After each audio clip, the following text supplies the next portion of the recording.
서서히 이제 어머니 품을 떠나서 이 인간이 우리가 이 커나온 단계인데, 이때는 젖꼭지를 떠나고 한마디로 이제 걸음마를 배우고 밥을 먹는 그런 상태가 되겠죠. 이때는 사리 분별 능력이 아직은 약하다 보니 사실 그대로를 배우는 단계고 흉내를 내기를 좋아하고 그런 성격을 부여받는다고 보겠습니다. 이때 목욕이라는 성격은 아직은 어리다 보니 닥치는 대로 덤비고 뛰어드는 천방지축의 버릇이 있고, 두 번째는 뭐 지나칠 정도로 아름다움을 선호한다든가 또 너무 멋을 부린다든가, 또 세 번째는 수치도 모르고 또 염치도 아직은 어리다 보니 판단력이 부족해라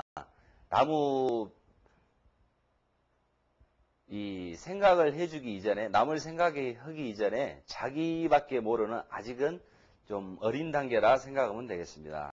그럼 이 목욕이라는 단계는 어떤 이제 하나의 생이 있으면은 이 과정에서 어머니의 품으로서 떠났을 때 새로운 목욕이라는 것은 이제 성장의 단계라고 보겠죠. 여기에서 목욕이 끝나고 난다면은 이제 대라는 것은 뭐냐면은 몸에 띠를 두르듯이 옷을 입는다, 그렇게 생각하시면 되겠습니다. 이 대라는 단계는 어떤 단계냐면은 이제 목욕을 하고 어떤 이 자기 객체가 서서히 성장하다 보면은 이제 자기만의 세상을 열어가는 단계라고 보겠죠. 이 대라는 단계는 이 사회에 나와서 이제 자기의 직장을 갖고, 또 직장을 잡고 나서 그 단계에서 또 새로운 이성 배필을 만들어서 결혼의 시기도 볼 수도 있습니다. 그러면 이때는 인간의 연령으로서 청소년기에 해당한다고 보겠죠. 그러면 이때는 성격 자체가 어떤 의미를 부여하냐면은 이제 어느 정도의 학력을 마치고 이제 새로운 사회에 진출하는 단계가 되다 보니 뽐내기를 좋아하고 우쭐하며 좀 약간 건방진 기질도 있다고 볼 수가 있습니다. 무엇이든지 자기 본의로 독단적으로 흘러가고, 또 육체적 기능이 왕성하기 때문에 용기와 박력이 일어나기 시작하고 패기가 만만하고, 또 아나무인적으로 달라드는 버릇이 있는 행동을 할 수도 있다고 볼 수 있습니다. 또 요령과 수완이 아직은 미숙하지만은 직선적으로 저돌적으로 강행하는 그런 강행하다 보니 막힘이 많고 성사가 어려울 때도 있고, 또 독불장어처럼 밀고 나가는 고집이 있을 수 있고, 이런 것을 관대의 별이라고 볼 수가 있습니다. 이 관대는 하나의 오행 기운에서 가장 왕성한 기운이 서서히 되다 보니 선대의 가문이 좋을 수도 있고, 연에 있게 되면 또 오래 있으면 부모 형제가 발전하고 사회적 기반이 튼튼하다고 볼 수도 있으며, 또 일에 있으면 용모가 단정하고 두뇌가 좋다고 보고 조숙성장할 수도 있고, 사회 발전이 빠르면 부부간에 좋은 인연을 만날 수도 있다, 그렇게 볼 수 있습니다.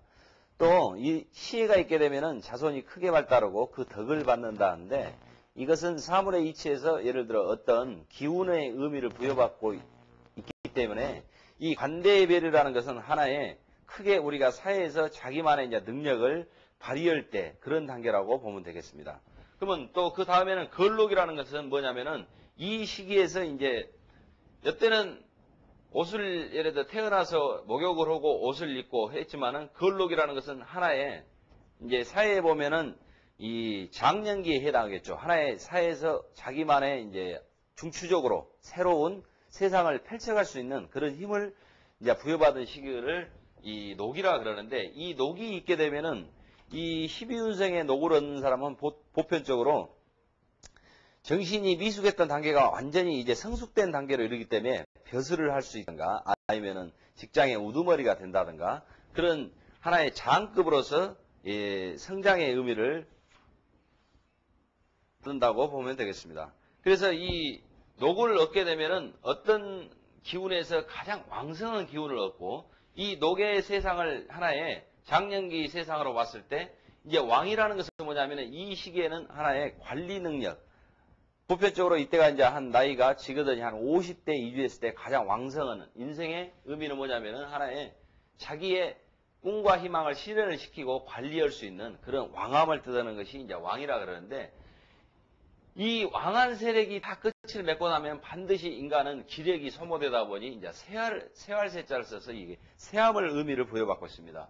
이 세가 있게 되면은 어떤 기운이 성장이 왕에서 새로 넘어가는 단계는 자기의 소모, 힘의 소모가 다 되다 보니까 이 기운에서는 우리가 노년층을 뜻하겠죠. 그래서 이 세 의미로 가서 이 기운이 약해지고 세어지다 보니 그 다음에는 찾아오는 게 뭐냐면 병이 찾아오고 병인 다음에는 바로 죽음이 찾아오고 죽음이 다음에는 다시 우리가 산천초목으로 돌아가는 묘로 들어간다는 의미에서 12운성이라고 그러는데 이 12운성의 의미는 뭐냐면은 결과적으로 인생이 처음과 결국 묘에까지 들어가는 단계 12단계를 분류해서 이것이 12운성이라고 그렇습니다. 그러면은 사물이라는 것은 어떤 시작이 있으면 반드시 이렇게 끝이 있듯이 우리 명리학에서도 뭐냐면 인간의 명을 다스리는 법칙을 공부하다 보니 이렇게 시작이 어디서 시작이 되며 어디서 끝을 낸다는 그 자체를 이렇게 부여받고 있는 것이 12운성법이라고 그럽니다.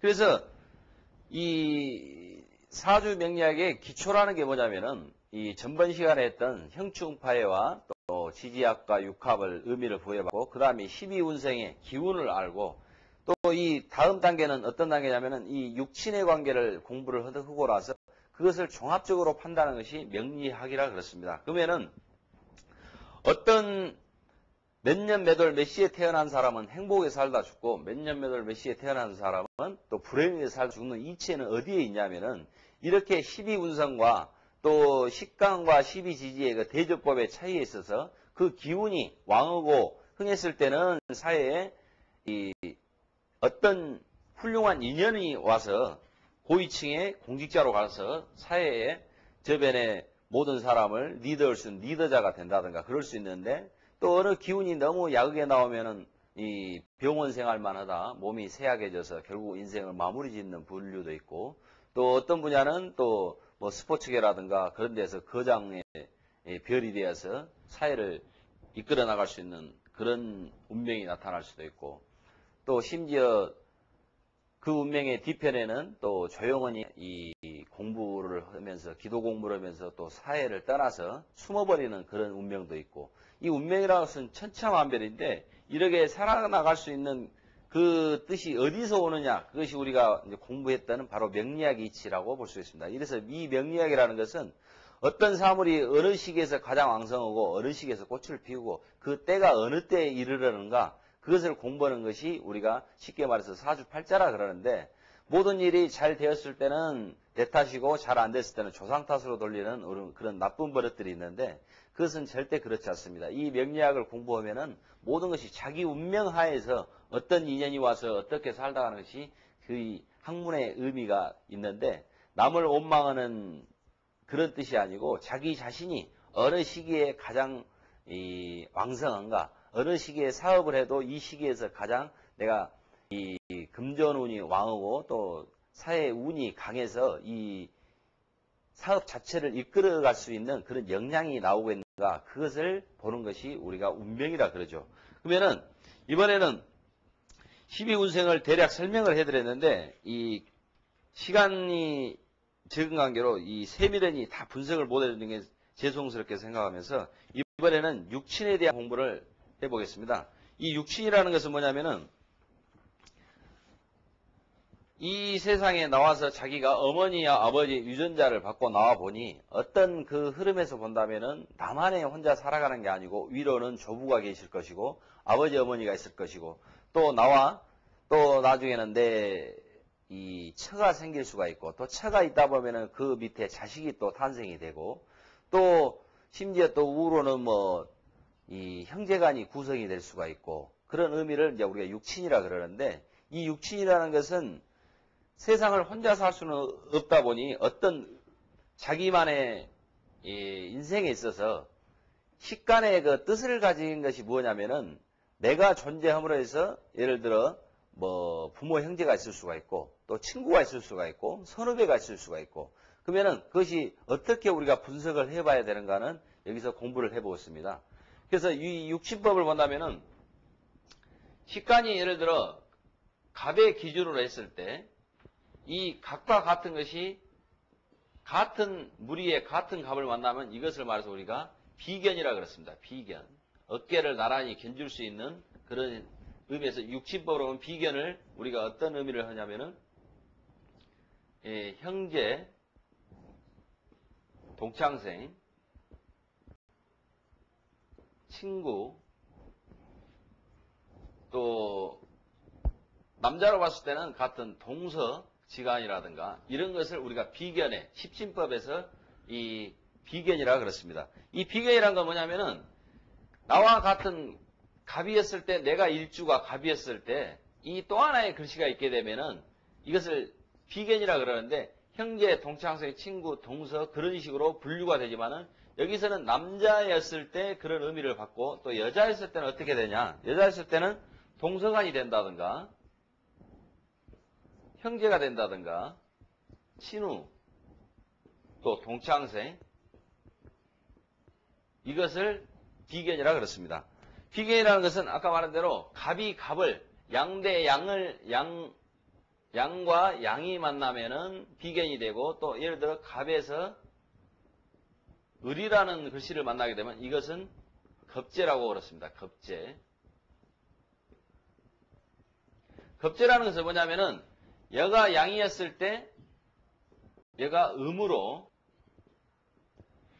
만나는 것을 우리가 음양권이 틀리면서 갑과 갑은 뭐냐면은 이것이 목과 목이 되고 이게 또 갑이 목이고 을이 목인데 이것이 음양법으로는 이것이 양이 되고 을은 음이 되는 부분을 우리가 겁재라 그랬습니다. 겁재를 육신으로 돌린다면은 보편적으로 남자였을 때는 동생이 되고 또 여동생이 될 수도 있겠죠. 그 다음에 누나라든가 이복 형제 또 동서도 의미할 수가 있습니다.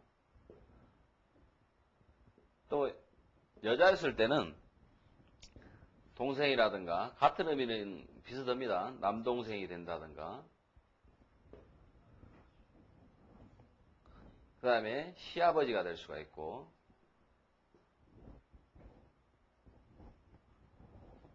그 다음에 동서의 뜻도 되겠습니다. 이런 식으로 식간에서 보면은 갑과 갑이 만나면 비견이라 그러고 갑과 을이 만나면 겁재라 그렇습니다. 그래서 육신으로 봤을 때 이렇게 자기 주변에 이렇게 형제라든가 동창생이라든가 친구라든가 동서간이라든가 형제 친구 그런 의미를 부여받는다고 생각하시면 되겠네요. 이렇게 십신 중에서 이 비견겁재는 하나의 나하고 같은 세력으로서 이 형제 친구를 의미한다. 그러게 실질적으로 한 두 가지 정도에서 이 비견겁재는 나하고 같은 무리이다. 그래서 우구로는 형이 될 수 있고 밑으로는 동생이 될 수 있고 그런 의미를 부여받는다 생각하시면 되겠습니다. 그 보편적으로 이제 이 비견겁재의 의미는 뭐냐면은 비견이라는 것은 이 나하고 어깨를 나란히 하지만은 겁재는 이 하나의 재물을 겁탈한다 해서 예를 들어 이 밥그릇이 하나 있는데 형제간이 많이 되면은 그 밥을 서로 나눠 먹어야 되다 보니 예를 들어 어렸을 때 이 겁재가 많이 나타나게 되면은 배고픔에 굶주린다든가 그런 아니면 금전적인 어려움이 따른다든가 그런 의미를 우리가 나타나게 되겠습니다. 그 세 번째는 식신이라는 또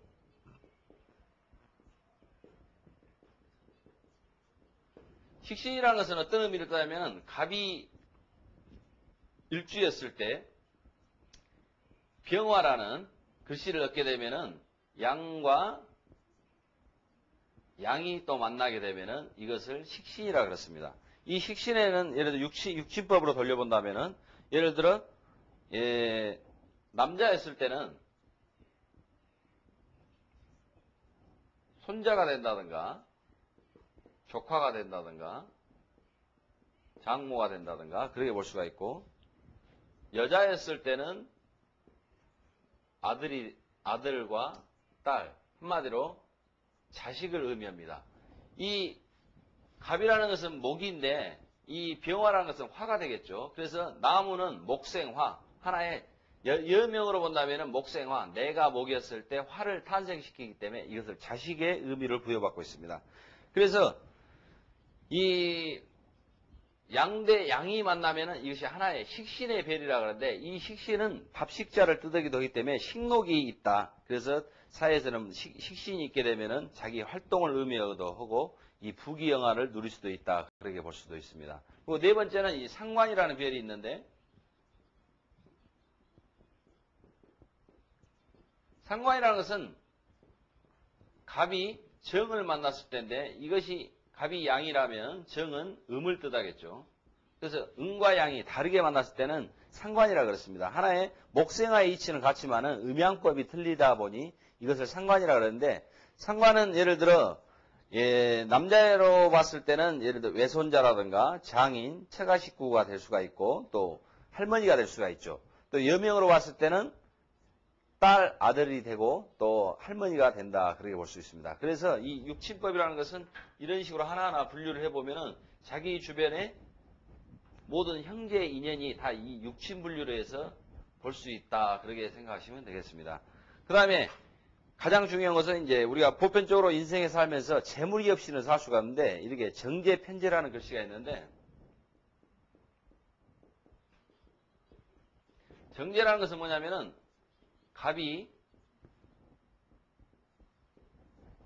토라는 성질을 얻었을 때 이것이 양이고 이것이 음일 때는 이게 정제라는 글씨가 탄생이 됩니다. 이 정제는 뭐냐면은 남자는 철을 의미하고 또 아버지가 될 수가 있고 형제가 될 수 있고 또 여자는 시어머니가 될 수가 있고 형제가 될 수가 있습니다. 또 그 다음에 갑이 무라는 글씨를 만나게 되면은 양대 양이 만나게 되면 편제가 되는데 남자로서는 부친, 부친은 아버지를 뜻하겠죠. 그 다음에 첩이 될 수 있고 처의 형제가 될 수가 있다 그렇게 보시면 되겠고 여자로서는 부친이 되고 시어머니가 되고 한마디로 제아의 이 재물이 될 수도 있다 그렇게 볼 수도 있겠네요. 그 다음에 이제 일곱 번째로 가서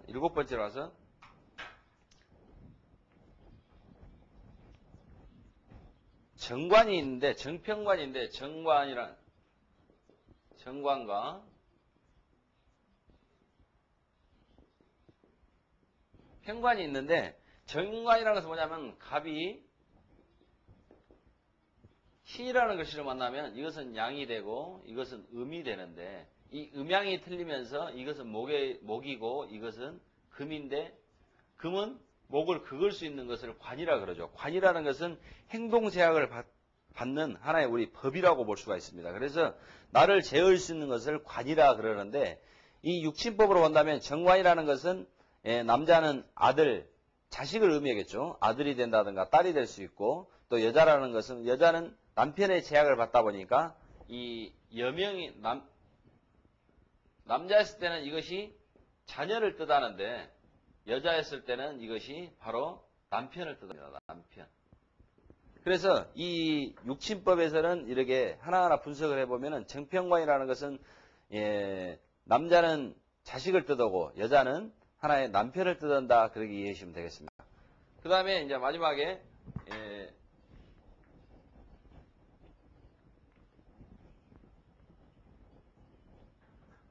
정인과 편인이 있는데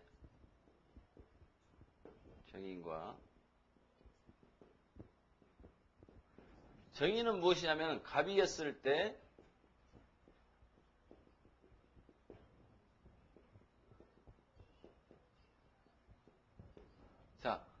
양이고 이것은 음인데 음양이 다르면서 이것은 목이고 이것은 수가 되는데 수생목으로서 이렇게 생하는 법칙에 그것을 인수라 그러는데 이 정인이라는 것은 뭐냐면은 남자는 어머니를 뜻하고 여자는 모친을 뜻한다 그러게 됩니다. 그리고 편인이라는 것은 남자는 예를 들어 어머니의 또 이모가 될 수도 있고 유모가 될 수도 있고 또 여자는 마찬가지로 이모와 유모가 된다든가 그런 의미를 부여하고 있습니다. 이래서 십신이라는 것은 뭐냐면 우리 주변에 있는 육친 관계를 볼 수 있는 그런 분류를 해서 음양법으로 분류를 해보는 단계가 되겠습니다.